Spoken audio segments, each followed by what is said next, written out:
Whoa. Good morning, everyone. Welcome back to another episode of Rants About Tech Live, number 205 for this Wednesday. Happy hump day. We made it. We're halfway there. We're almost to the end of the week. For November 12th is the day today. I'm your host, Rod, here in sunny Philadelphia. Sunny Philadelphia. I wish it was sunny Philadelphia. It's so cloudy here. It's like dark. My camera's, the ISO has got to be bumped at its highest level right now because there's no light in this room. It looks like there's light. The cameras are doing a good job. It looks like there's light, but there's none. It's dark as crap in here. But I hope you guys are having better weather wherever you are in the world today, and I hope you're having a good start to your day as well. Like I said, this is Rants About Tech, where we talk about today's tech news, talk about today's eInk news, we talk about all kinds of random stuff as well today. You know what? Let's get to the holidays like we always do at the top of the show. Before that, let's say good hi to the chat. How's it going, chat? How you guys doing today? Dr. Ling, we're going to get to the Penstar. I know you think it's ugly. I know you. I have thoughts. We'll talk about it. BM, good morning, sir. Thanks for showing up here. And good morning to everybody else in the chat too. I appreciate you guys for being here. Just get the applause going for you guys straight off the top, okay? Straight off the top, getting it going early. I really appreciate that. That always sets the tone. It's going to be a good day. It's going to be a good hump day. We're doing it. Okay, let's get to the holidays. It's World Pneumonia Day. So, you know, whatever that means to you. Now, I've never had pneumonia. I suffered from bronchitis a lot when I was a kid. I used to get like tonsillitis. Bronchitis and tonsillitis would come in pairs every time with me. If I got bronchitis, I was getting tonsillitis too. So bad, my grandmother almost took me to get them taken out one time. My mom was like, "No, don't take my pick." It was an ordeal. I remember it clearly. It was an ordeal. But yeah, World Pneumonia Day, National Youth Day in Timor. Listen, we're celebrating the youth. I'm all about celebrating the youth, no matter what country is celebrating it. Timor, good on you. You celebrate the youth. You do it. The children are the future. Teach them well and let them lead the way. Show them all the beauty that they possess inside. Give them a sense of pride. Make it easier. Let the children laughter remind us how we used to be. It's a good time. All right, moving on. Happy hour, happy hour day in the U.S. Listen, it's happy hour somewhere every hour in the world. So enjoy your happy hour wherever you are. I'm going to enjoy a happy hour today at my local bar. We're going to do it. We're day drinking today on hump day. You got it. All right. Let's go into some rando stuff, shall we? Rando information. That Viwoods eReader. That thing's making waves. That thing is making waves. How? You guys assured me.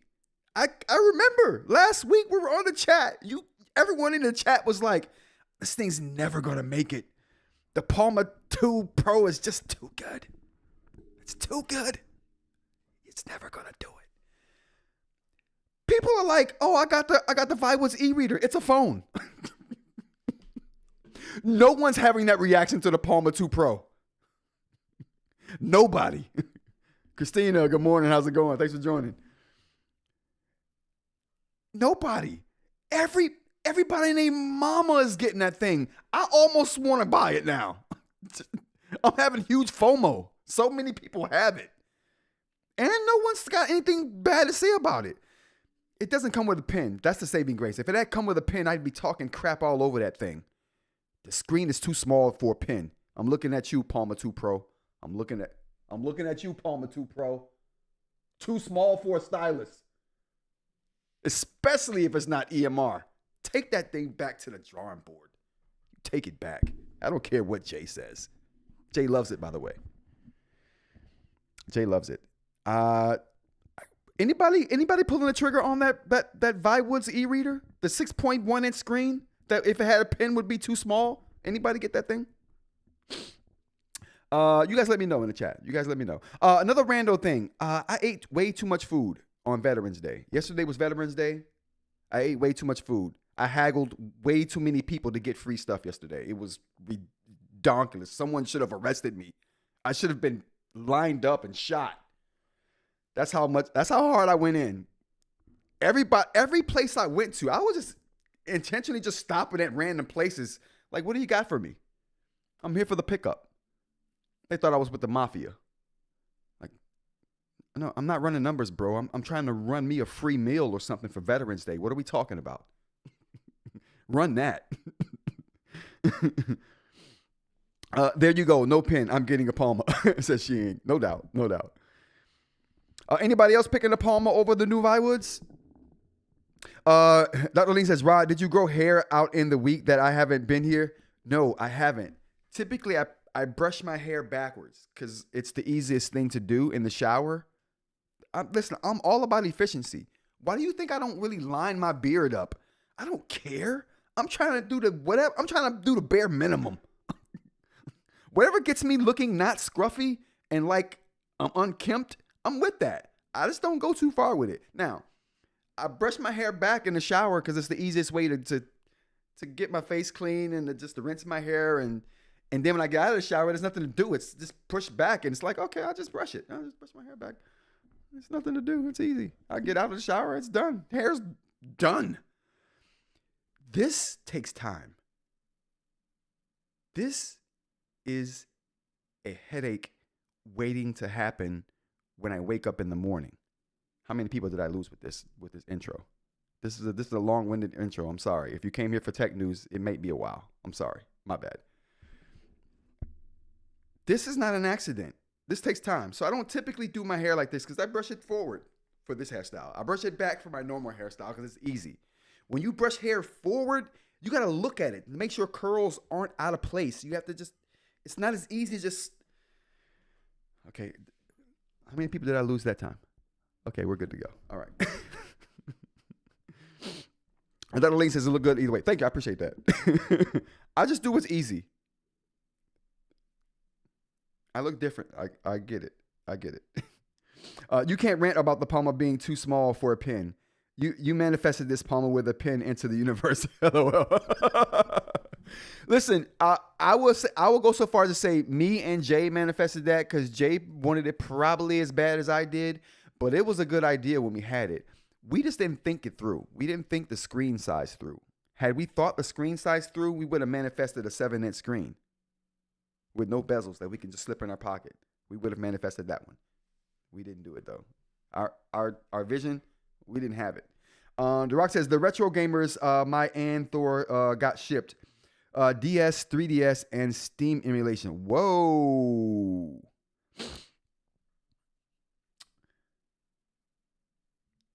What's the Anthor? Enlighten us, The Rock. Enlighten us. Okay. What else we got here? Randos. The iPhone sock designer, Issey Miyake. I said it right this time. It took me a while yesterday. Anyway, it turns out we were talking crap about the sock he designed for the iPhone. You know, the one that goes on your side. We saw it yesterday on yesterday's show. Turns out that's the same guy who designed Steve Jobs' black turtleneck. I would have put more respect on his name had I known that. I would have practiced it before the live stream so I got it right. I love Steve Jobs and anything he's involved with. And to know that the same guy who made the nasty pouch that cost way too much money is the same person who designed Steve Jobs' black turtleneck, the iconic black turtleneck, for years. So this guy's been doing work for Apple for a little while. Mr. Goodman, thanks for showing up, brother. How you doing? Good morning. What? The Rock, more words, please. So, yeah, that was interesting. So the person who designed Steve Jobs' black turtleneck is the same person who designed the sock we saw for the iPhones yesterday. I just thought, put some respect on his name. That's all, The Northern Lights show. How many of us saw the Northern Lights last night? The Northern Lights were everywhere last night.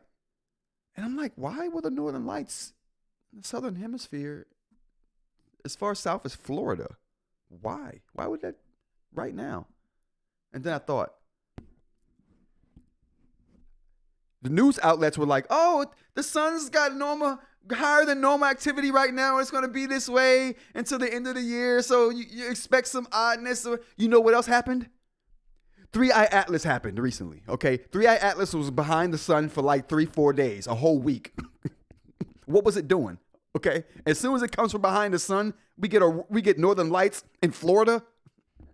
Stop playing with them. That's not a coincidence. Or maybe it is, okay? Yeah, the sky was lit last night, Sheen. The sky was lit. Dual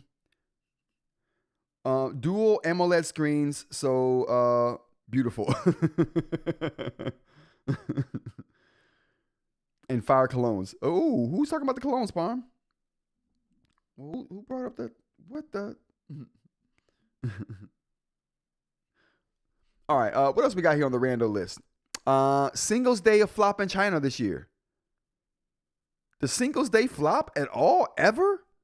Apparently, China's going through some economic situations that consumers are like, nah, I'm not feeding into the hype this year. I'm not. Singles Day? Yeah, I'm single. I ain't buying nobody nothing. Anyway, last thing, nostalgic photos. All right, so we gotta take a look at this before we get to the news. Okay. I thought this was super interesting. A little trip down memory lane for some of us. For other people, it won't mean anything. Okay, firstly, this is the list: 47 photos of super nostalgic things that bring back a ton of memories to any boomer. I don't consider myself a boomer, but I recognize some of this stuff. Let's take a look. Tang breakfast drink. Now, back when I was drinking Tang, they didn't call it the breakfast drink. So clearly, I'm not the boomer age, but I do know some of this stuff.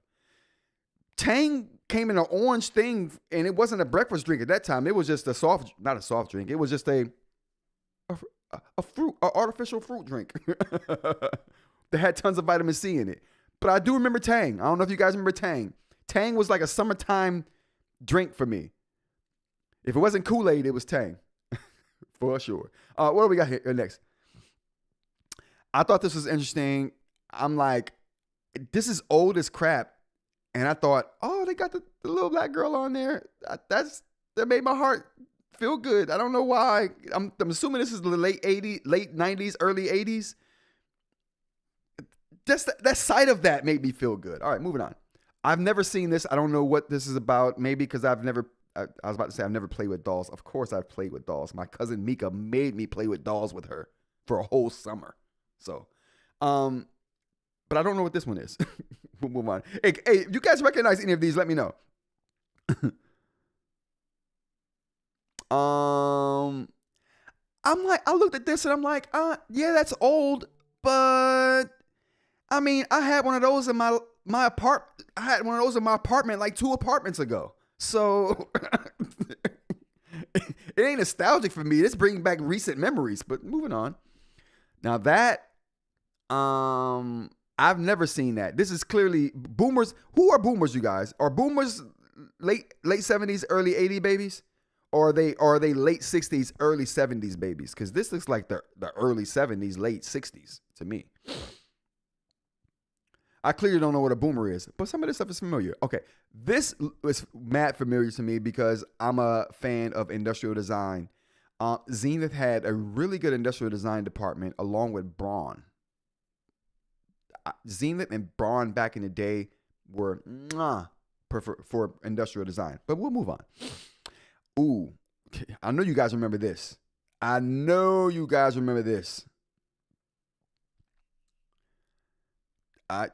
most disgusting thing on the planet. Who thinks that's good? You let me know.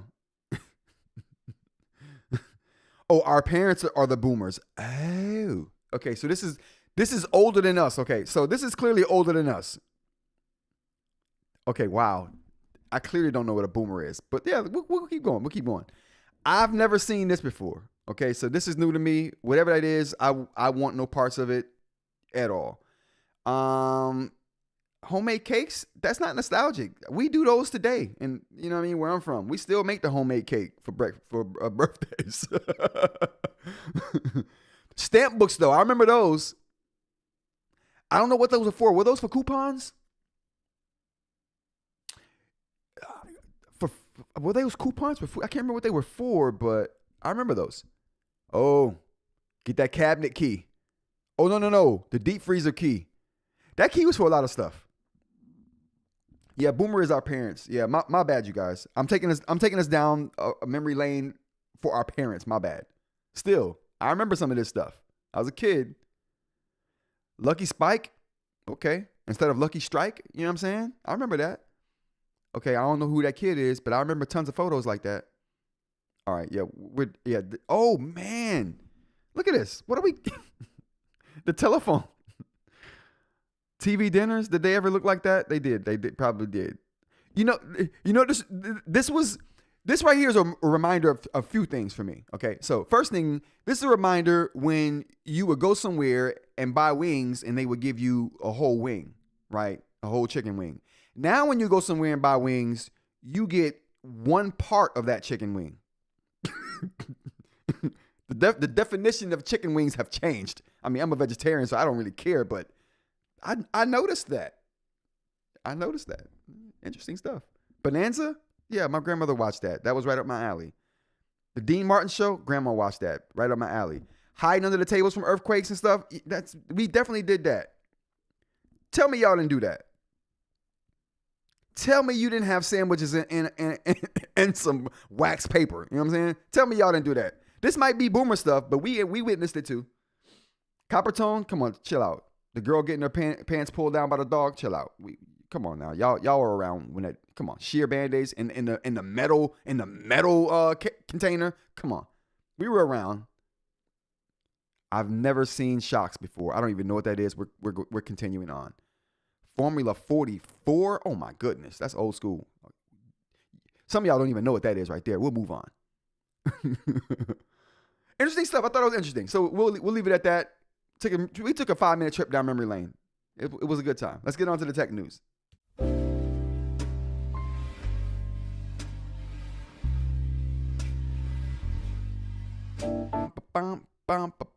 Okay, tech news. All right, where are we at? Let's get to this chat first before we go to tech news. Ambrosia is gross. What is ambrosia? Boomer is our parents. Yeah, ambrosia gross. My wife loves it. What is ambrosia? I feel old again. Says Robert. I've been feeling old all day, Robert. Roller skate key. Oh, is that what that was? That looked like my grandmother's deep freezer key. How many of y'all had the deep freezer that could lock so nobody could get in it? Mm-hmm. Swanson fire in the microwaves, no doubt. All right, let's get to the chat or tech news. First thing we got up here is a bunch of updates from Google. So let's talk about the updates we got from Google. So the first update we got from Google is going to be a Maps feature that should be everywhere, but is only for Pixel 10 users. So here we go. This mode saves battery. So it's essentially the battery saver mode that we see right down here. What else we got? The new power saving mode for Google Maps that will preserve battery while using navigation. It does this by utilizing a monochrome color scheme and minimizing the graphics that are displayed on the screen. Despite a simplistic UI, the app will show you all of the important details, though, like the time to your destination, directions, and more. It's unclear just how much battery life this new mode will save, but we'll probably hear more about real-world experiences over the next couple of weeks as more people get their hands on the app. Now the bad news. It's only available for Pixel 10, like I said before. So that's Pixel 10, Pixel 10 Pro, Pixel 10 XL, Pixel 10 Fold. If you got one of those devices, you're good. You can use this mode. Who cares though? Listen, my phone does this now when I put it in sleep, not sleep mode, but in like bedtime mode or overnight mode. I don't even know what the mode name is. Whatever mode you put it in to get sleep, you don't want to be disturbed. You put it in that mode, it turns everything black and white. And so when I get in my car early in the morning, I got to deal with the maps looking black and white, and I have to quickly go and turn it off. Anyway, moving on. This is already there. They just made it into a feature that you can queue whenever you want to. So there you go. If you want that and you got a Pixel 10, you got it. What's the next thing we got here? Google Photos feature. So tons of Google Photos features. Now, Google Photos is an app that if you listen, now it's different now than how it used to be because Amazon offers picture storage now. Apple's picture storage has gotten a lot better. But back in the day, the Google Photos app was an app that I thought everyone, no matter who, like what phone you had, who made it, you know what I mean? Apple, Android, didn't matter.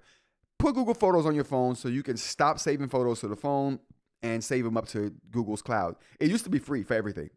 High-res photos, like they would just save everything up to the cloud. Then they start putting restrictions on it.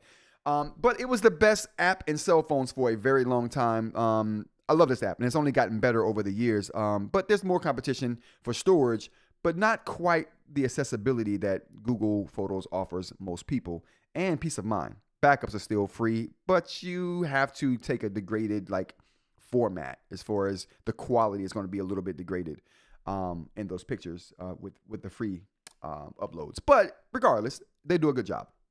So a couple of features we got here. We got 6 new features for Google Photos. So a few of these I think are really interesting. Edit your photos in more ways by asking. So this is just you saying, hey, you using voice to say, hey, in this picture, take the glasses off of this person. Like you'll see it here. And AI will just take the glasses off of the person with glasses. And you can use natural language to say this and for it to do it. So good stuff. Edit your photos by simply asking, now expanding to iOS. So they're expanding these features to iOS. That's another feature that's coming. This used to be just Android for a while. Transform your images in amazing new ways with Nano Banana. So restyle your images in more ways with Nano Banana Photo Editor. Tons of things you can do now that they're putting Nano Banana in Google Photos. If you haven't heard of Nano Banana, it's an awesome editing tool. And for me, the awesomeness of this editing tool is its ability to sequentially change things, right? Once you have something in the image, you can say, hey, just change this one thing in this image, or just add this thing to the image. It'll keep everything else intact and just do the one thing you asked it, where a lot of AI image generation tools will change some things in the scene every time you ask for a change instead of just changing that one thing you asked for, right? Some generators recreate the whole scene, whereas Nano Banana does a really good job of isolating the thing you want to change and just changing it. Really good job at that.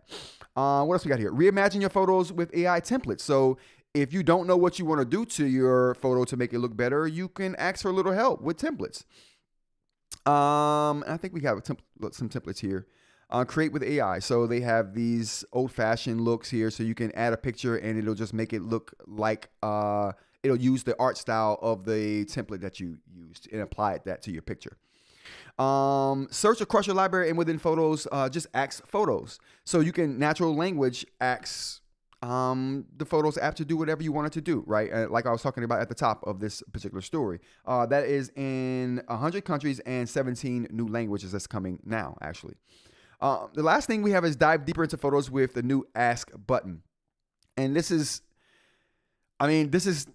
just like what I've been talking about the whole time, you using natural language to do things, but there's a specific button now that you can use and give you set responses and preset queries to questions you might want to ask about that particular photo that's on the screen when you push the Ask button. So very cool stuff, very interesting things. They're just bringing a lot of their best features into their best apps, if that makes any sense, right? Nano Banana is a perfect fit for the Google Photos app. They just took two separate things and combined them. And that's what they're doing here with a lot of the updates. What do we got here? In an official blog post, Google announced that Google Workspace. Oh, no, this is the next one. So the next thing we got up here is Google Drive learns a cool new trick from Notebook LM. Last Google update we got here is talking about Notebook LM's audio overview feature coming to Google Drive. So in an official blog post, Google announced that Google Workspace users can now convert long text-heavy PDFs into a conversational podcast-style audio summary. As you see in the demo, if you open a PDF in Google Drive, it now features an audio overview button at the top, and you can click it and select Create Now button to create a podcast-style audio summary of that text. And we can see that here. When you create a new audio summary this way, it's automatically saved directly to your drive, so you can listen to it whenever you feel, whenever the time is convenient, and it'll be on your phone and on your desktop. Also, you'll receive an email notification when the file is ready. You'll find those summaries in the audio overviews folder in your Drive app. The feature is currently available for all Google Workspace users in the rapid release domains. For those in the scheduled release domains, this may take up to 15 days to appear in your Drive, but trust indeed that it is coming. This is very interesting. Like I just said, taking two things and putting them together in their bigger app, right? I think this is going to come to everything that you can put docs in. Anything that's got to do with documents, you're going to be able to do audio overviews with it eventually. So this is just nice to see them start to spread this around to the other apps in their portfolio as well. All right, what else we got here? Let's go to the chat real quick. Let's go to the chat. We locked our freezer, says Robert Perkins. My grandmother used to lock her freezer. We're talking about the freezer locks that we saw in the nostalgia section. Yeah, my grandmother would lock it. She didn't want us going in there grabbing food on a whim, so she would lock the deep freezer, which was crazy. But yeah, it's a thing. It's a thing. What else we got here for news? We have here we go. Religious chatbots. Now, I don't typically touch religion or politics on this show, and I'm not going to start now, but I thought this was interesting in the sense that this is a way people have been using AI and chatbots for a while now that just never appeared on my radar. And I think it's freaking cool. So, like, regardless if you're religious or not, the ability to query a book the size of the Bible, right? And ask questions of a chatbot on that, and get into character, ask questions of different characters in the Bible or different, personas and people in the Bible, right? The stories that are in there are phenomenal, and I would, like, if nothing else is a good, read, and it gives some historical context if you're into that kind of thing. But I think this is interesting that it's AI has proliferated itself into the religious sector, and man, I didn't know priests were using this to make sermons. I didn't know people were even like making chatbot personas out of the people in the Bible, and then just singling out those characters and asking questions of those characters. I don't know. I just think that's phenomenal. And the thing I'm more interested about in this story is the fact that characters can have personas, and not just the book of the Bible, but other books, right? Man, this just has implications for a lot of different things. Like imagine reading a book, right? And then immediately having the Audible app, maybe you got the Audible book and you got the Audible app there. You can stop and have a conversation with one of the characters in that book. I don't know. I think it's interesting. I thought it was very interesting. And the sector that it's in was super interesting. I never thought it would get to this with AI, but we're here. And I think it's cool, and the implications are very awesome. Next thing we got here is study finds humans age faster at 2 sharp peaks. Here's when to expect them. So, according to a 2024 study into the molecular changes associated with aging, humans experience 2 abrupt lurches forward. So, if you woke up feeling a little older this morning, that might be true. At one of the stages is at age 44. The other stage is at around 60. So, yeah, just be ready. Be ready, you guys. I think we're all in that age group. Like, just be ready, okay? Just be ready. Get your stretches in. Don't pull nothing, okay? That's the big thing. That's my big piece of advice to people in that age bracket. Get your stretches in, okay? Do some yoga, because I'm telling you right now, you stay in limber. I think limber is what I'm looking for. Staying limber is super important as we get older, but it gets harder as we get older. So that's my big advice if we're getting older. All right, moving on. Sony made an official 240 hertz PlayStation monitor with built-in DualSense charging hook. There it is right there. Who would be interested in this? While you ponder that, let's talk about some of the stats here. This is a 27-inch QHD display with a 240 hertz refresh rate and supports HDR and variable refresh rates. However, the refresh rate is limited to 120 hertz when you're playing PS5 games. So when is it 240? I'm assuming that this thing can do more than just play PlayStation games. It can. You can hook this thing up to your PC. You can hook it up to your Chrome stick. You're good to go. Treat it as a TV if you want to. The monitor also has a charging hook. It folds down from the rear of the display, and you can place your DualSense controller on it so you're ready to play whenever the mood strikes. The monitor will be available in the US and Japan sometime next year. Sony hasn't revealed how much it will cost yet, although you can bet it will cost more than your left leg. A 27-inch PlayStation monitor? Chill out. The monitor follows the Pulse Elevate portable desktop speakers that Sony announced back in September. These will work with the PC, Mac, PlayStation 5, and PlayStation Portal and are set to arrive in 2026 as well. So, yeah, you can get your full complete game on. Controller, monitor, speakers. You got it. Headphones. You're good to go. It'll just cost you the deficit of Liberia, okay, to own it. But whatever. We don't know what cost yet. What else we got here? Data centers in space. Listen, I've said this. I said this a long time ago, you guys. I was like, this is going to happen. We're gonna find planets and turn whole planets into data centers because we need the space and compute. We don't have enough here on Earth. This is the first step to that. I don't know who was in the live that heard me say that. Somebody cosign, okay? I need a cosign. Somebody. Oz, how's it going? Thanks for joining. Hi, I had a baby of a surprise at 44, and I thought it was all him. Poor kid. Now I have to apologize.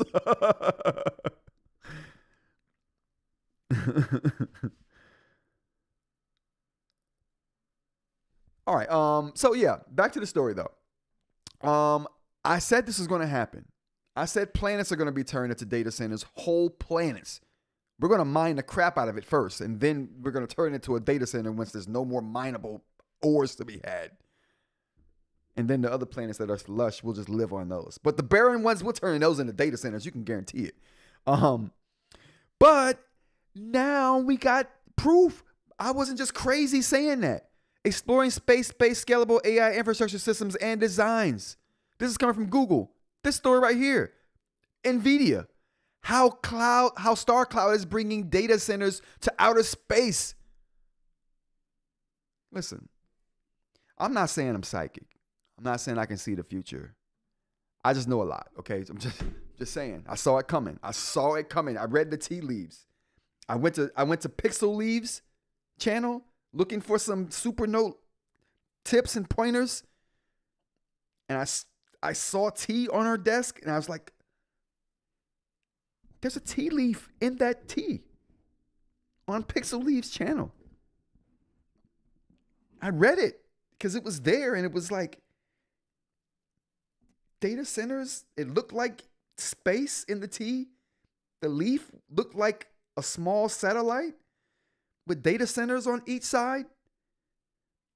And then planets with data centers. I saw it in the tea leaves on Pixel Leaves channel. So if you want to see the future, you go to Pixel Leaves. You subscribe. And then tell her I sent you. Okay, moving on. This is coming to outer space. So let's talk about some details here. Do we have details? Things you need for why are we doing this? Why would we be putting data centers in space? Well, because two things. Data centers need two things that we can't really provide that well on Earth. Space, which, as you can imagine, space has a lot of that. It's got space to spare in space, but it also has cooling. It's hard cooling all of those GPUs and CPUs. It's hard work. So much water goes into that. They're putting these things underneath the ocean floor. Not underneath, I'm sorry. They're just building them deep in the ocean for cooling. Space is cold as crap. No need for cooling. It's got everything they need. Space and cooling. So space is like where you should be going with this. How many people did I lose with that? Oh, we didn't. Okay, good to go. But yeah, that's the space, and like I saw it coming. It's going to happen. We're gonna. All right. So now this changes my prediction. We're definitely going to use planets for data centers. Now I want to modify that. We're going to use atmosphere-less planets for data centers, because once you get an atmosphere, you start trapping heat, and then, but no atmosphere. Mars, good example. Cold as crap. That'll make a good data center planet right there. If any would, we're good to go on that. Okay, all right. That's it for the tech news. Let's get on to the eInk news, shall we?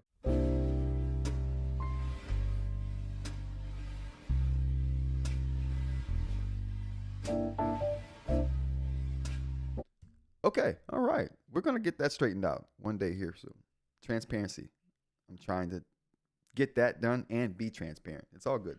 eInk news we got today. First up, I want to go over, what do we got here?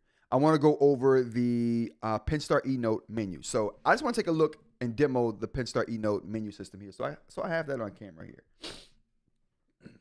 Now, I showed color comparisons of the eNote against the Note Air 4C and the Remarkable Paper Pro Move yesterday. So if you're interested in color comparisons on the Penstar eNote, check out yesterday's live stream, and we will have that there. Now, before the show even got started, Dr. Ling wanted to remind me, oh, bro, that Penstar is super ugly, bro. It's super ugly. Listen, I will say this. Oh, can I turn it? Can we? Is it? Oh, why? Oh, Penstar, why are you doing this? Okay, so I like.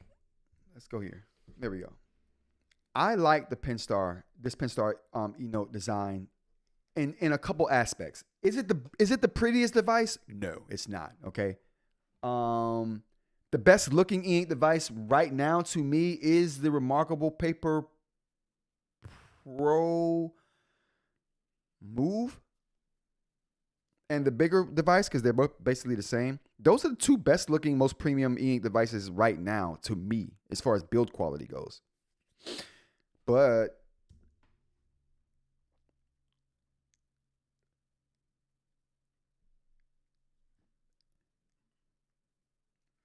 I won't say it. I won't. Okay. Panos Panay is not going to let us down when it comes to the design of the Kindle Scribe Colorsoft. Okay, it's not going to happen. Okay, it's just not. So the Remarkable Paper Pro and the Move are the best looking devices to me in the eInk space right now, until the Kindle Color Scribe or Scribe Colorsoft comes out. then that's going to kill everything. Just 86 everything I've ever said about the best looking devices, because it's going to listen. My opinion changes with new information. Just so you guys know, I'm a type of person. I'm like a scientist. When new information comes in, I change my mind about it.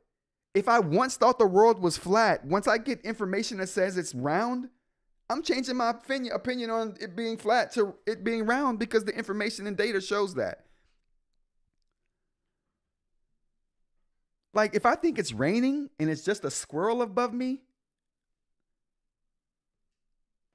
if I think it's sprinkling and it's just a squirrel, and I look up and I'm like, oh, I thought it was raining, but I'm looking and I see it's a squirrel up there.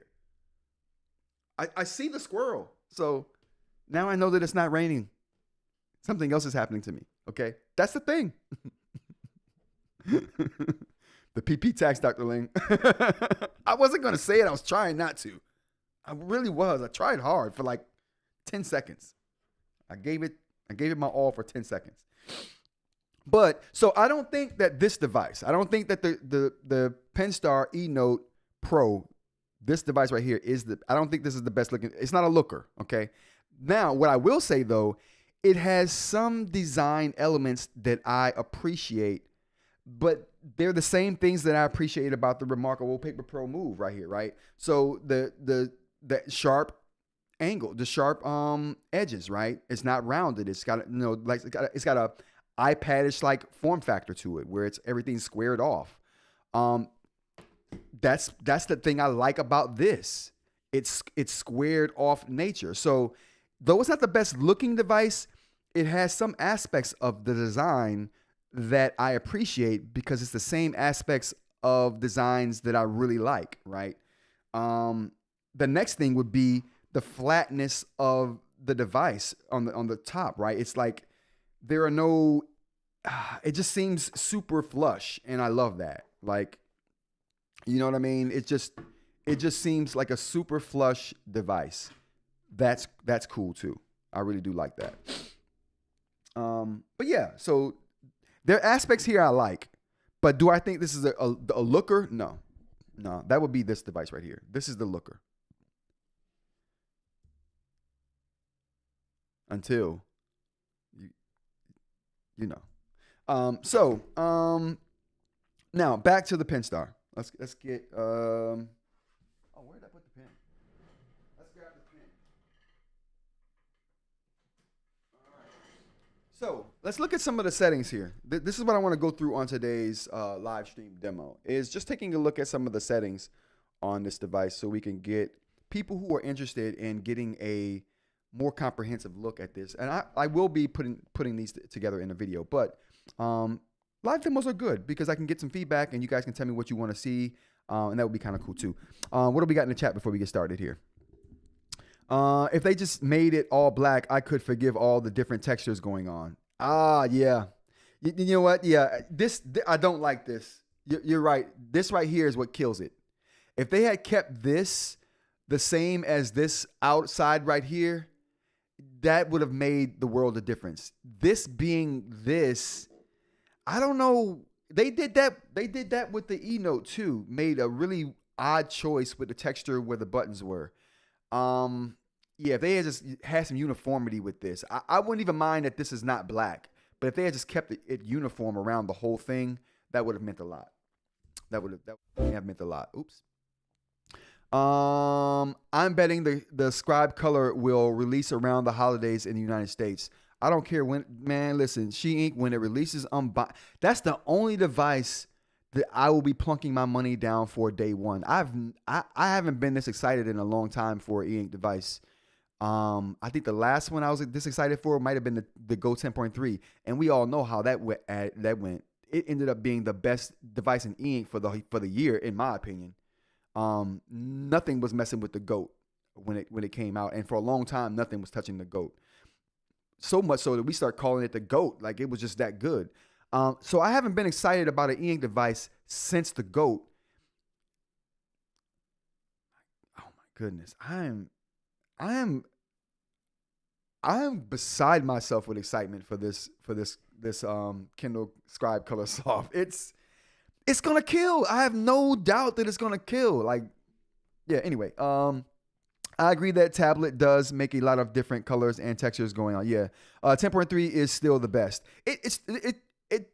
There's an argument to be made, whereas before there was no argument. It was just simply the best. Simply the best. Better. Okay, never mind. It was just simply the best. But now there's some debate whether it's the best or not. In my mind, it's still the best all around eInk device. But I would entertain someone debating that at this point. It's been a while. It's getting a little long in the tooth for a Boox device. It's so crazy. After a year, we started calling the device old, and here Supernote is keeping devices around for 5 years. I mean, what are we doing? What are we doing? All right, look. Let's go into the menus here. All right. So this is the home screen right here. Now, just for transparency's sake, I want to go and look at so the brightness. Let me put it at 7, even though 7 seems to be still too high. 7 is at a quarter of the brightness. So excuse me, sorry. So we got the brightness at a quarter of the brightness here for this test here. So it's not. I mean, this thing gets dumb bright, you guys. But let's go ahead and take a look at the shortcut menu since we're here. So shortcut menu is what you might expect from most devices in this category. You got Wi-Fi control, Bluetooth control, other controls that are at your fingertips and settings here, rotation, mark screen, screenshot, all the normal stuff here. Touch control on and off, all the toggles, right? So this is run-of-the-mill stuff for a shortcut menu. All normal stuff. Here you have some presets for the color, for the brightness of the screen. We got the volume rocker right here. And we also have, you can pick pen types to be a default pen type. So even when you're not in the Notes app, say you're just writing in a random thing on the internet or doing something random, this will be the default pen stroke and size for anything you do that's not in the Notes app. So I like seeing that as well. Onyx has that you can customize too. It's in some menus, but I like this being here front and center where you know that it's an option. A lot of you may not even know that Onyx has that option because it's buried deep in some menus, which is one of my gripes with a lot of Onyx menus is that they're just buried. They're not in intuitive spots where you would see them like this, right? Through any event, that's the shortcut menu there. And like I said, this is the home screen. Now, the home screen can be modified, okay? So we can modify this home screen just like the Viwoods machines give us the ability to do that as well. So if you want to customize that, you push on that little icon there and it takes you here and you get some optimization or customization options for your home screen. You can adjust where things appear. You can adjust what appears there. Not a lot of options, but something is better than nothing. So as far as the options we have on the home screen, we have the search bar here where you can do a search, and then the search isn't as comprehensive as I would like it to be. They don't give you a lot of search options, right? You can search your general search, you can do a note search, books, and document search, but you don't get any more granular search options in this particular search function, and that is a huge miss to me. I think when you do search nowadays, search should be granular. You should add more options in what you're searching, file types, file structures, file whether you're looking for the word in a heading, whether it's the title, document title. Options like that are super important with devices like this, and I definitely think they should add some more of those. But we have the calendar here, which, like I said yesterday, is okay calendar. We'll talk more about that when we talk about the apps. But you got the notes here and bookshelf calendar, and this is the way I have the homepage set up there. Now, going into the settings. We have your device information here, Android 14, all that good stuff. We also can break the settings up into their subcategories: general, reading, and network, storage, and system. But under general, we got the time, sound settings, home and customization. The same thing we just saw when we were at the home screen. Password security, all the normal stuff. Nothing too crazy here. Just what you would normally expect to find. For reading options, we got continuous page turn settings, extended fonts. Nothing too crazy. The settings on eNote devices are pretty paltry.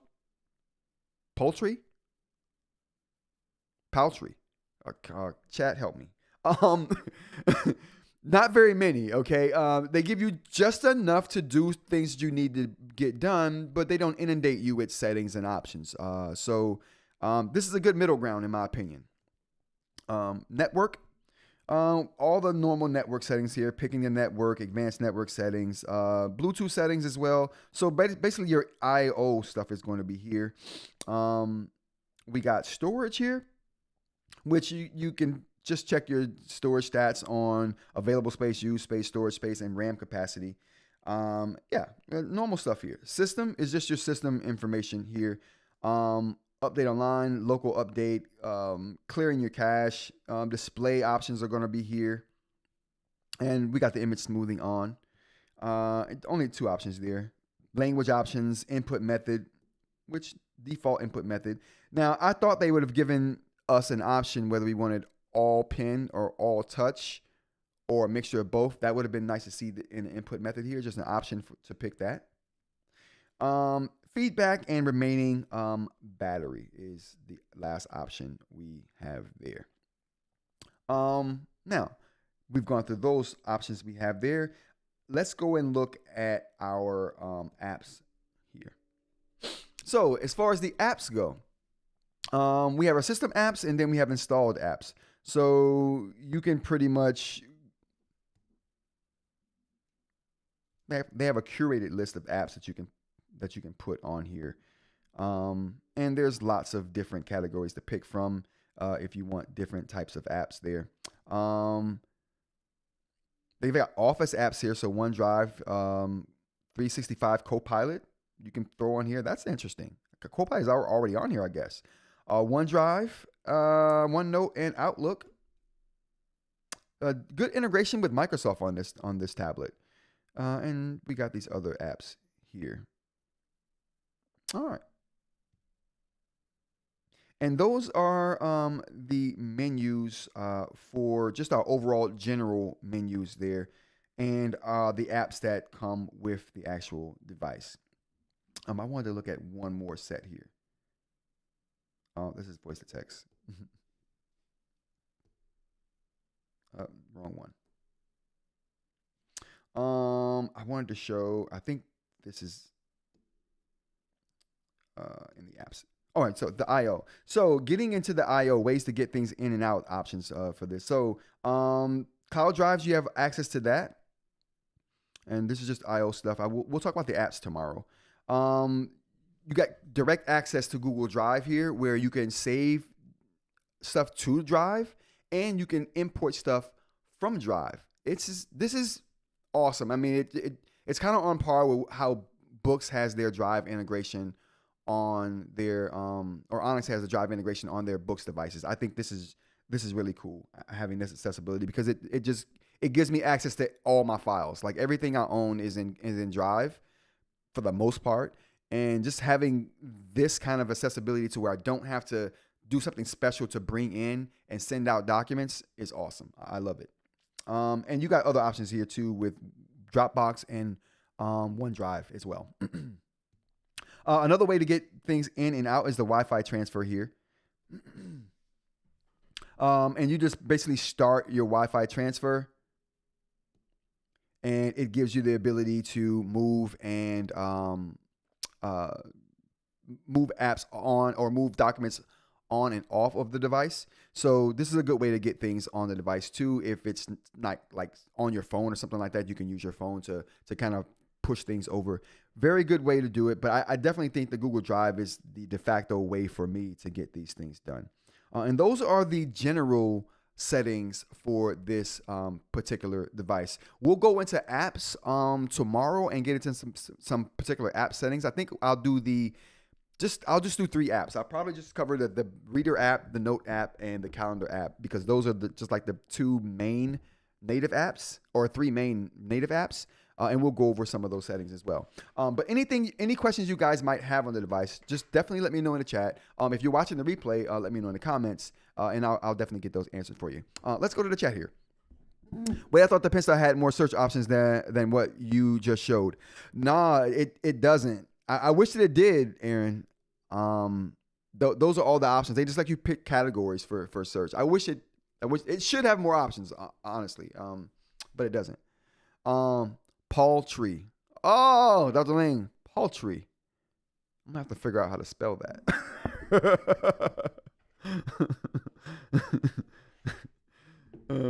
Thanks, you guys. I really appreciate that. Also think the custom home screen on the first Penstar made it indistinguishable. Now it comes off as Boox knockoff to me. Oh, interesting. That's an interesting take, Dr. Ling. I can't wait for the Scribe to release. I just hope Rod has a realistic expectation of what it is as a note taker. We don't need you trashing our scribes. There's no chance of me trashing the Scribe, Aaron. Paltry. Oh, I think that's it too. Maybe there's a U after the A. I could be wrong, but I think that is it, Dr. Ling. Thank you. No, I definitely think the color Scribe is going to be really good.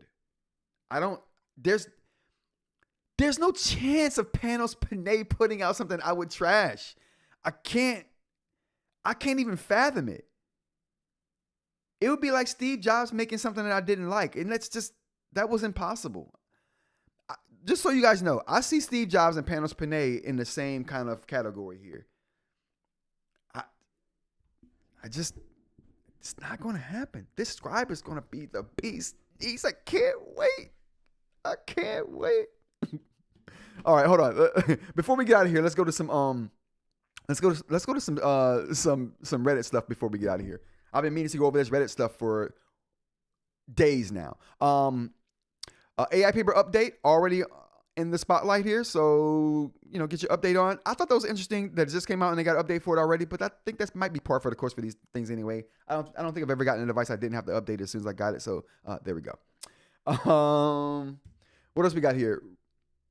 Removed by moderator. Oh, that sucks. I was gonna go in on this. Man.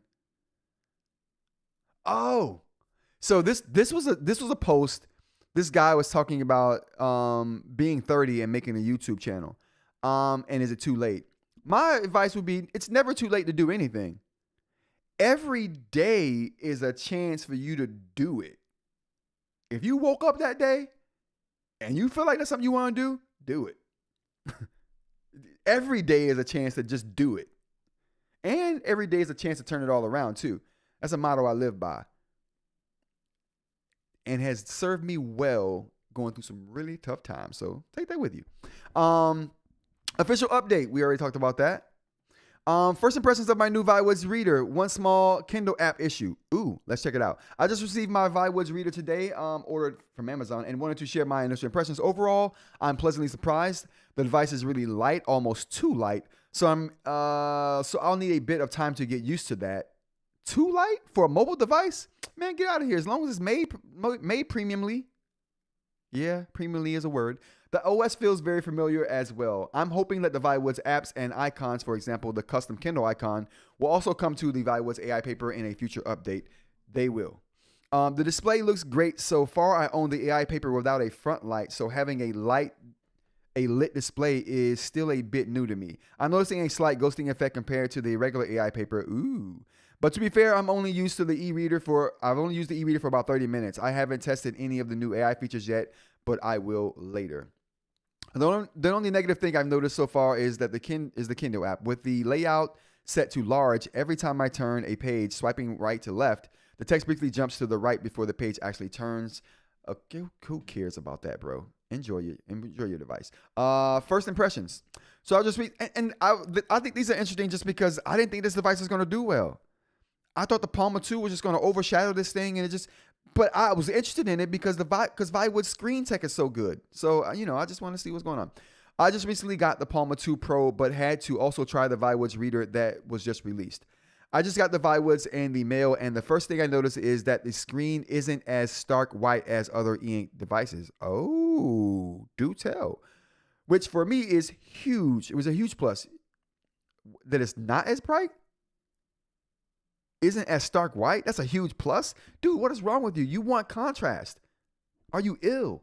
Any eInk device that is bright white causes massive fatigue for me. Chat, what eInk device is this person using that's stark white? I haven't found one. Where are you getting these things from? Bolivia? Like, what devices are you buying? Because I want one or two. I'll take 3. Just in case something happens. Yeah. Device has a metal body, which is nice, and I love the lightweight feeling of it. I noticed the fingerprint sensor is light, right higher up on the side where you won't accidentally unlock it. When you place it in your pocket, it comes with a slim case included. That's nice. I did not expect it to work as a phone out of the box. It has a SMS and a phone dialer pre-installed. What? Chat, this is a phone.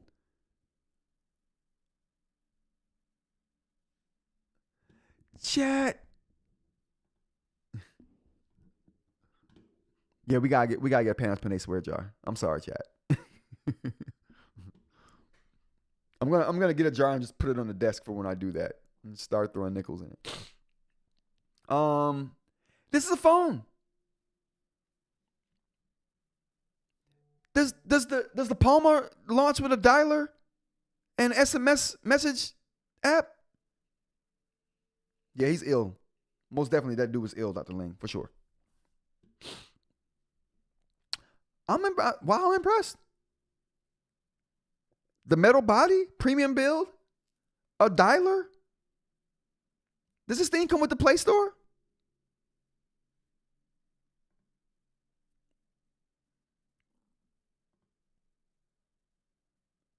What? 4G calling. Okay, this is a phone.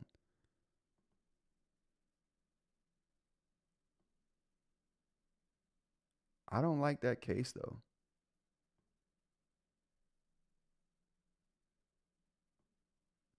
Bro, that's a phone. Okay, it's a phone. There are several refresh modes you can, as you can see in the photo. And the thing that I love about this device is that it doesn't use the weird motion blur algorithm to fake smoothness like the Palma 2 Pro. Big Me Hybrid, Daysung monitors, etc., which is less straining. The device overall feels very responsive, and the gesture navigation seems instant. I can confirm that it does support Google Play. Oh, snap! If you enable it in settings, it does not have a warm front light, only cool. That's okay, because I would never use warm anyway, which isn't a deal breaker. Not for me either. Wow. If anyone has any questions, feel free to ask. Wow. This was super helpful. What do we say to this, chat? Word, Palm, I'm in too. I might have to go and get this. I just wish they would have added. You know what? No. If they had added EMR support, I'd be pissed because it's only a 6.1 inch screen. I'm a firm believer in you need 7 inches to be comfortable writing. Firm believer in that. So kudos to them. You know what? Applause to Viwoods for making a killer device that's low key a phone. What? Chat. Low key a phone on this thing? Let's go. All right. AI paper, cellular data, 300 PPI, Carter 300. Come on. Carter 300, 4G cellular. Stop playing with them. Listen, stop playing with Viwoods. Put some respect on their name. What is going on? All right. Listen. Chat. Aaron, are you still here? Yeah, Aaron's still here. Aaron, we might be bumping Remarkable out of the big three. Viwoods may have just overtook Remarkable in the big three. I mean, not yet. We'll hold off on that. I'm sorry, I spoke too soon. We'll hold off on that. But man, Viwoods, 1 year in, people. Holy cow. I would want EMR, grocery list. Yes, Parm. Yeah, I agree. But not on a 6-inch screen. You'd be upset, Parm. On a 6-inch screen, you'd be upset. They're gonna do a 7-inch screen. Someone's gonna come with a 7-inch screen with EMR, with no bezels that fit in your pocket, and you know who's gonna do it? Probably Amazon. Yeah, the price is reasonable. The price is very reasonable. If you haven't seen my move video, I might need the Paper Pro now. Oh, I haven't. I'm gotta go look at that when we get done here today, Aaron, because I gotta see your video on the remove. I gotta go and watch you do a whole 10 minutes of retorting on your opinions on the Remarkable platform. Oh man, I'm gonna love a whole video of watching Aaron just talk about Remarkable. If you guys don't know, Aaron's channel is 2530 Media. Go check him out. Subscribe to the channel. He does good work over there. I'm looking forward to this, Aaron. I'm looking forward to it.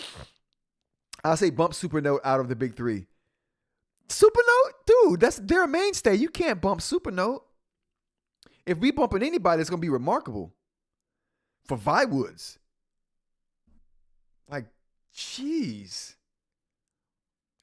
I'm convinced somebody left Remarkable and went to go over and work for Viwoods. They got one or two good Remarkable employees over there, yo. And they're doing all of the stuff that they were begging their employers to do for years, probably, with the Viwoods. And Viwoods is like, yeah, do it. No, eReader, make it. Who cares? Do it. We trust you. I'm convinced someone over there at Viwoods is an old Remarkable employee going ham. Speaking of which, went back to Remarkable without pain, by the way. Viwoods is a very good device. The screen is very nice and the overall experience is good, but there are some flaws that made me return it. First of all, file management. Too many options and folders and silos.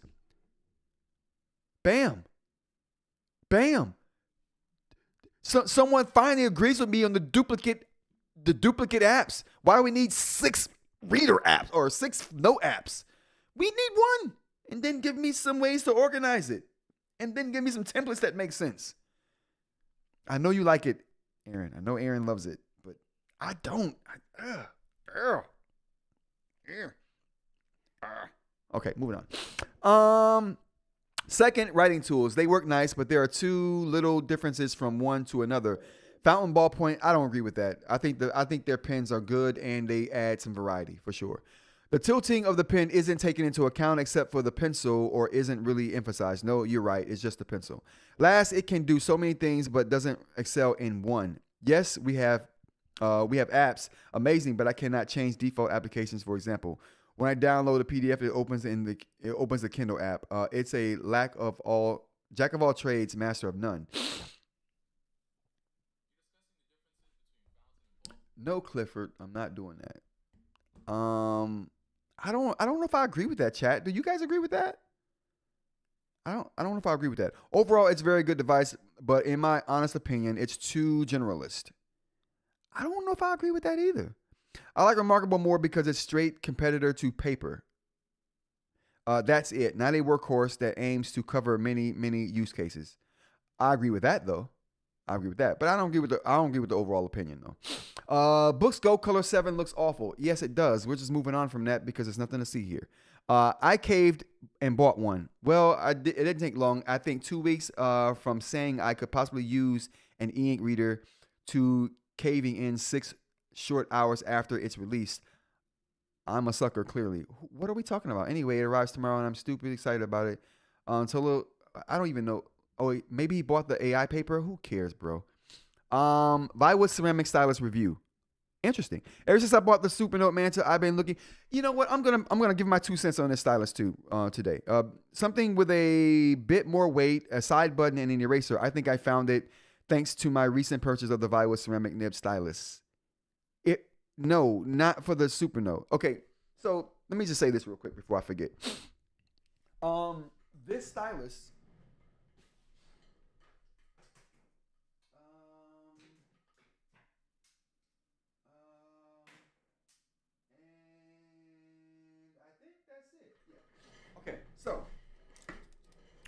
This stylus Sony, whoa. This stylus right here. Let's get down here and get down in personal with the Stylii. What can we put back here so I can get some color? I need some white. Okay, there we go. There we go. Okay. So, oh, wrong pen. 2 wrong pens.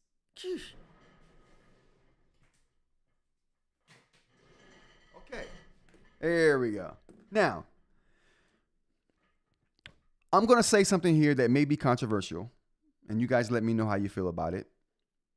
But I'm going to tell you guys some things about this ceramic pen here, the Viwoods here. You know what? Not this pen. There we go. There we go.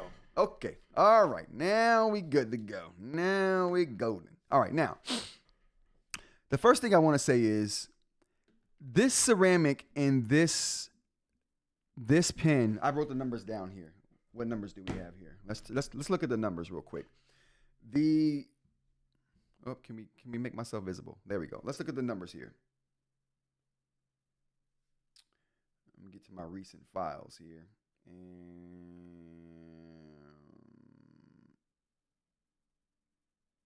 wow. Nib test? Oh boy.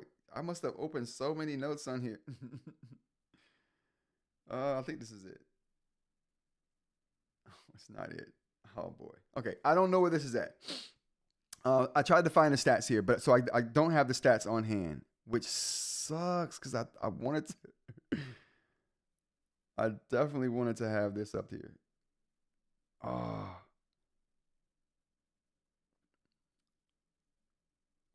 Maybe it's this.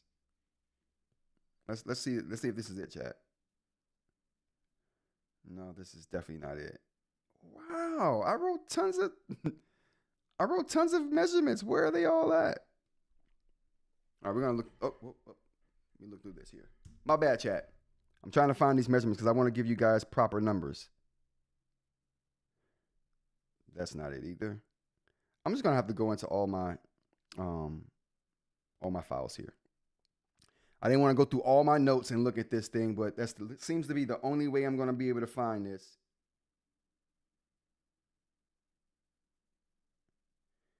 Oh, no. Okay, never mind. Who cares what the numbers are?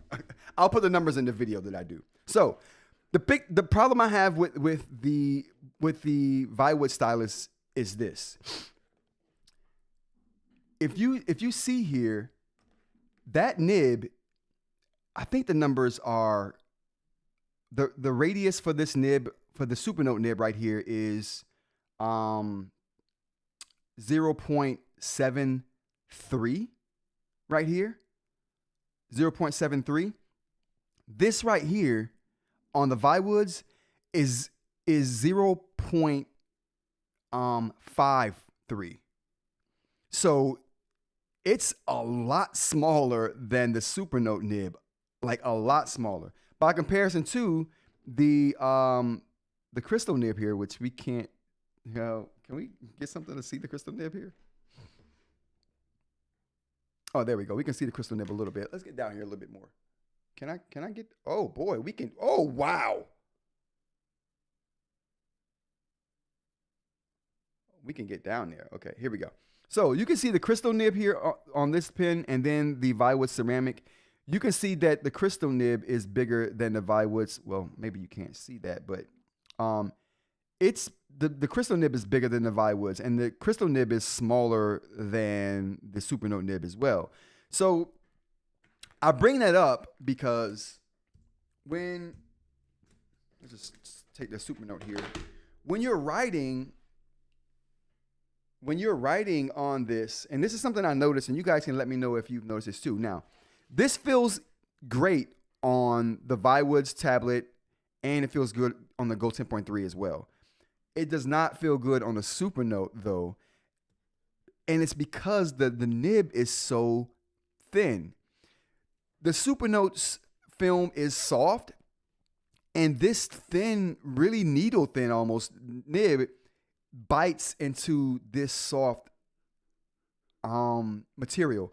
it's like when you first get your Supernote, your pen catches when you're trying to go from one direction to another. It would catch and be kind of sticky. And then after like 2 or 3 days of you using the device, that stickiness would go away. That catchy feel would go away. And it would be smooth all over. This pen is like that, but all the time. And it's because the nib is so thin, it digs into the soft film. Now, I don't have that problem on, say, what device we have here. I don't have that problem on, say, the Viwoods here, because it doesn't have that soft film. The film that's on the Viwoods, it's a pretty hard film. It's a laminate, right? I'm not sure what. Oh, jeez.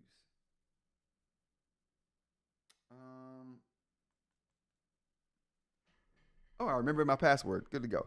I never had that problem on the Viwoods device here. Because it's a hard surface, so it doesn't catch. So on here, it feels super good, right? There's no adverse effects when writing. But something I thought about, if this is smaller, it's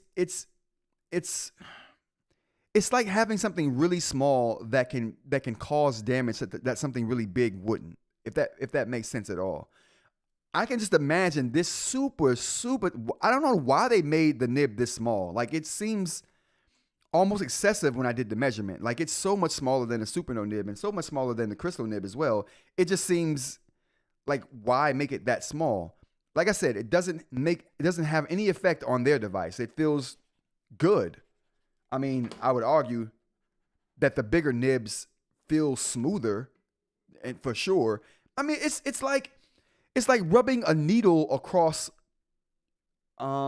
paper and then rubbing like a smooth piece of plastic over the paper, right? It's like one of those things that's so pointy and sharp it's going to catch, and the other thing is so big that it won't catch. But there's a fine line, right? You want things to be small so the writing feels precise, but you want it to be big enough so that it still feels smooth, and like I said, small enough to where it feels precise, but big enough to where it's smooth. This feels like they went too small, and it doesn't feel as smooth as a Supernote nib or the Crystal nib for that matter, and it catches when you're using it on the Supernote, and I'm almost positive that a nib this small is going to cause accelerated damage. Now, like I said, the damage that this is going to cause on your screen is minimal in the lifespan of the device. We've already covered that in many lives. I stand by that. But whatever damage ceramic of any type is causing, I just imagine something this small is going to cause a little more damage than something a little bigger. Still, well within the boundaries of the device, well within being able to use it and having it be useful for the life of the device, well within those boundaries, right? Because I'm sure Viwoods has done tests and done the calculations and understands what this nib would do to their device over time. But my point is, why make it so small when bigger feels better and causes less damage? I don't know why that would be. Now, I'm willing to admit, maybe they know things I don't know, like the length of the pen. They lengthened it to make it, well, I don't know why they lengthened it, but the length added balance to the pen. So it's super balanced now. Whereas the last one wasn't as balanced as this one. But yeah, someone would have to explain to me why they went so small with this. And maybe there is a benefit. I just don't know it. But that's my 2 cents. Now, I guess my point in saying this is that we were looking at this particular story right here with the Supernote and the Viwoods pen. I would not use the Viwoods pen on a Supernote. I'd use it on the Go 10.3, feels good. I'll use it on the Viwoods, feels good. Not as good as a Supernote nib. And another thing, it's the size. If they just made it super duper small, for what reason? I don't know. But so it doesn't feel good on the Supernote. It catches because it's so needle small till it catches on that soft film. But no problems on their device. No problems on theirs. Man, I haven't looked at the chat in a while. My bad, you guys. What we got in the chat? Rod, if you could make a crystal nib the same size as the Lamy Safari, I'd be all over it.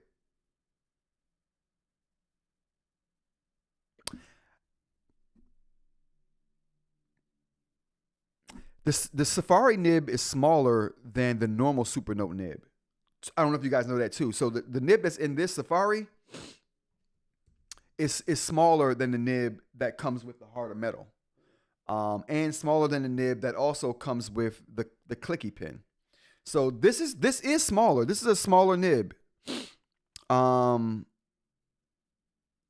not that much smaller. I think the normal one's 0.75. This is 0.73, so it's not that much smaller, but it makes a difference because you won't be able to put a normal Supernote nib into the Vista, and vice versa. You can't put the Vista nib in a regular Supernote pen either. Why are they? I don't know why they're making these different sizes like that, but yeah, that's a thing.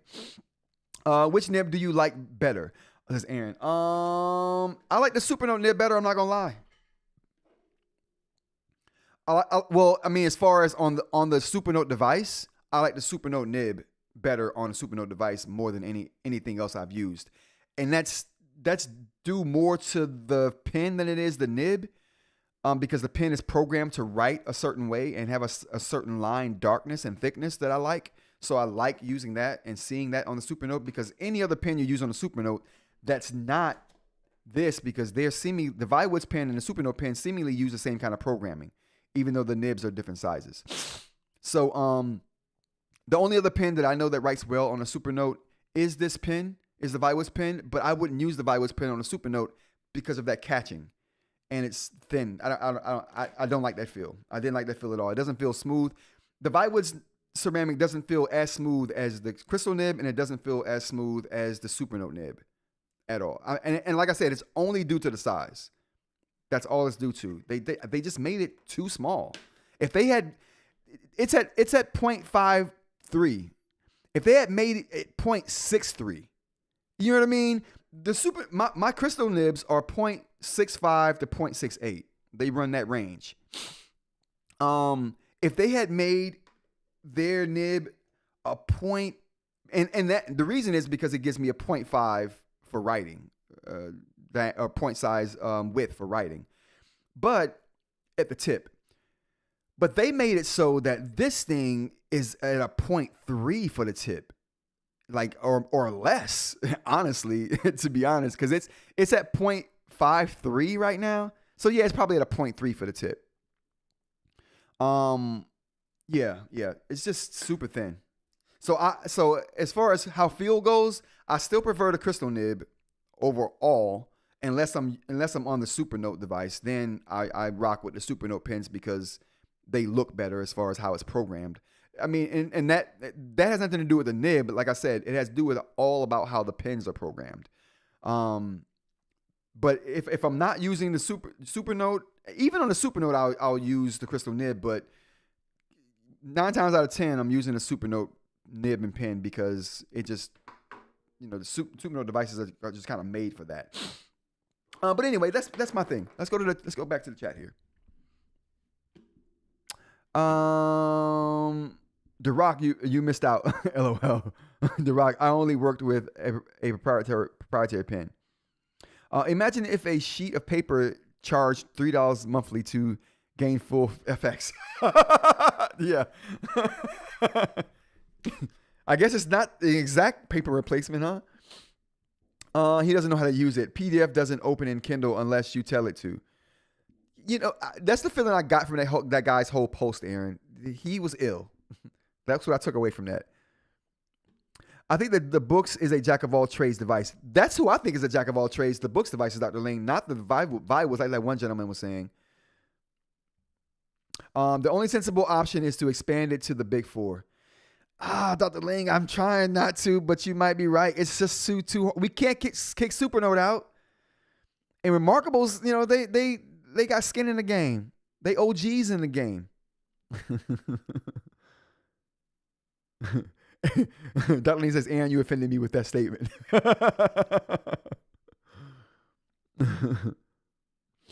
Okay. Which nib do you like better? I think I answered that. Rod, if you can make the crystal nib the same size as, I could make the crystal nib the same size as the Lamy Safari. The problem is my crystal nibs would not survive the insertion because of that metal collar on the Safari. That's why I'm not making crystal nibs for Supernote pens. I will be making a special nib for the Supernote pens that is stronger than the crystal nib, and will survive that metal collar. But the crystal nibs can't be put into a metal collar. It won't be good. Smaller nib equal smaller area equal more pressure, says Dr. Ling. Yeah, and that small nib gets into. You know what? I think they might have made the nib that small. Now that I think about it, because of the friction, it does have more tactile feedback than the Supernote pen or my crystal nib pens. I will give it that. You feel way more tactile feedback when you're writing on these textured surfaces. If that's what they were going for, they succeeded. You know what? It's a win. Because they're not making pens for Supernote. They're making pens for their device, and it feels just fine on their device. So there we go.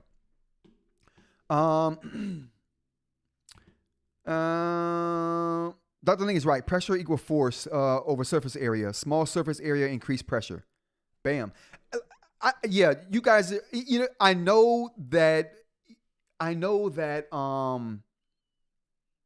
Theoretically, and just in real life use, small things super small things typically cause more damage when you're rubbing them over something than really big things.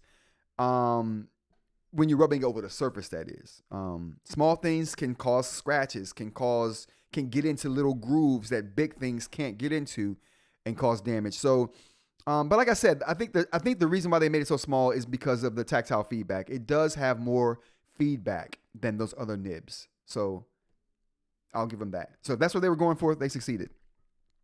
Yep, Aaron, personal preference. Some like smooth writing, some like thin and scratchy haptics. There we go.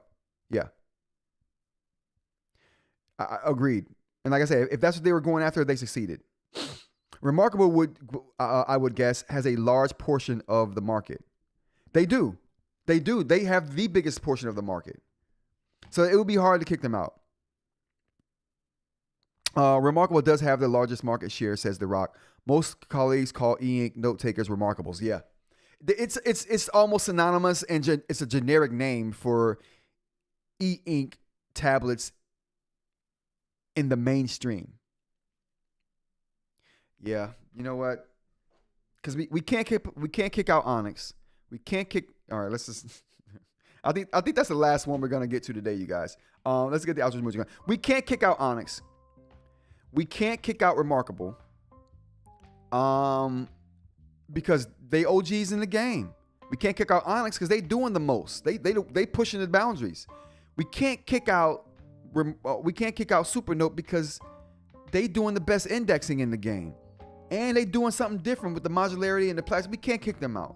And plus, who's doing better software than them if it ain't Boox, Onyx? So the only other option is, you guys, we may have to add the big four. It may be the big four. We may do it. We'll do a video about it. All right, everyone. Thanks for joining me. This has been Rants About Tech. We do this Monday through Friday, 10 a.m. to kind of whenever. If you like the show, like. If you like to see more of this, subscribe. Join the Discord. Link in the description if you want to continue the conversation after the live stream is done. Shout out to all the chat members. Let's get the applause going for you guys. Shout out to Dr. Ling. Shout out to The Rock. Shout out to Sheehan. Shout out to Aaron. Shout out to Palm. Shout out to my brother, Mr. Larry Goodman. Shout out to Dr. Ling. I think I might have said that already. If I didn't, yeah. Shout out to BM. Dab to you, sir. Robert, thanks for being here. If I missed you, I'll get you next time. Thank you guys for being here. I hope you guys have a good rest of your day. And until tomorrow, where I hope to see you guys back here again, take care. Peace.